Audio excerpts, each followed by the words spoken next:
Hello बच्चों, स्वागत है आपका हैप्टिक स्टडी चैनल पे। आज मैं आपको चैप्टर नंबर 10 खान पान की बदलती तस्वीर के प्रश्न उत्तर कराने जा रहा हूँ। ये आपके क्लास 7 के हिंदी के हैं। तो आइए इसका पहला प्रश्न देखते हैं। आपका इस चैप्टर से फर्स्ट क्वेश्चन आपसे पूछा गया है कि खान पान की मिश्रित संस्कृति से लेखक का क्या मतलब है। अपने घर के उदाहरण देके आप इसकी व्याख्या करें। ठीक है, ये इंपॉर्टेंट क्वेश्चन ये आपका तीनों ही है, तीनों ही कई बार एग्जाम में आए हुए हैं। तो सबसे पहले हम फर्स्ट क्वेश्चन का आंसर देखते हैं। इसका आंसर है बच्चों कि खान पान की मिश्रित संस्कृति से लेखक का ये मतलब है कि जो विभिन्न प्रांत और देश के मिश्रित व्यंजन के अलग अलग प्रकार का मिला जुला रूप, कि अलग अलग देश में अलग अलग जगहों पे अलग अलग प्रकार की चीज़ें खाई जाती हैं, अलग अलग प्रकार के व्यंजन का यूज़ किया जाता है। उदाहरण के लिए आज एक ही घर में हमें दक्षिण भारतीय, उत्तर भारतीय और विदेशी व्यंजन देखने को मिल जाता है खाने के रूप में। जैसे कभी ब्रेड तो कभी पराठे, कभी सांभर डोसा तो कभी राजमा। इन अलग अलग प्रकार के व्यंजन आपको देखने को मिलते हैं घर में। कभी कभी आपको चाउमीन, पास्ता आदि व्यंजन, ये कौन से व्यंजन है? ये विदेशी व्यंजन है। ये खान पान की इन्हीं को क्या बोलते हैं? मिश्रित संस्कृति का यही एक रूप है। सेकंड क्वेश्चन पूछा है कि खान पान में बदलाव के कौन से फायदे हैं।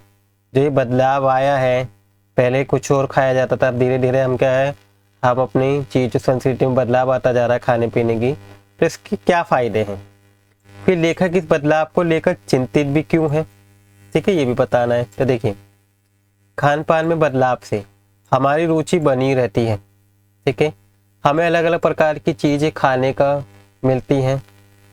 इससे भारत में एकता बनी रहती है अलग अलग प्रकार के व्यंजन से।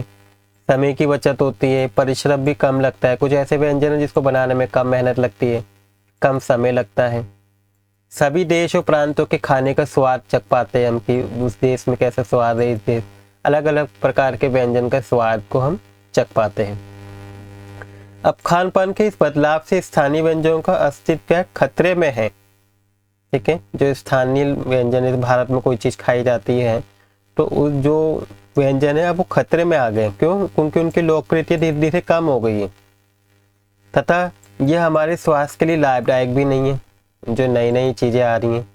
लेकिन लेखक को यही चिंता का यही मूल कारण है कि फायदेमंद भी नहीं है, लोग वह उसी की तरफ ज़्यादा आकर्षित हो रहे हैं। जो नए नए व्यंजन आ रहे हैं, पुराने व्यंजन को भूलते जा रहे हैं।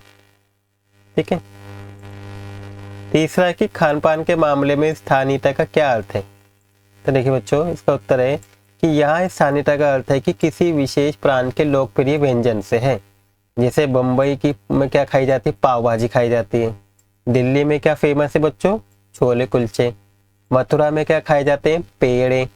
आगरा के क्या फेमस है? पेठे, नमकीन। झारखंड में क्या है? ढुसकी। बिहार में क्या खाया जाता है? लिट्टी चोखा। ये सब खाए जाते हैं। फिर ये व्यंजन है इन सब जगहों के। लेकिन खान पान के बदलते नए रूप के कारण अब इनकी लोकप्रियता क्या होती जा रही है? कम होती जा रही है। अब नई नई चीज़ें आ रही हैं, तो जो ये इनकी लोकप्रियता है वो धीरे धीरे क्या होती जा रही है बच्चों?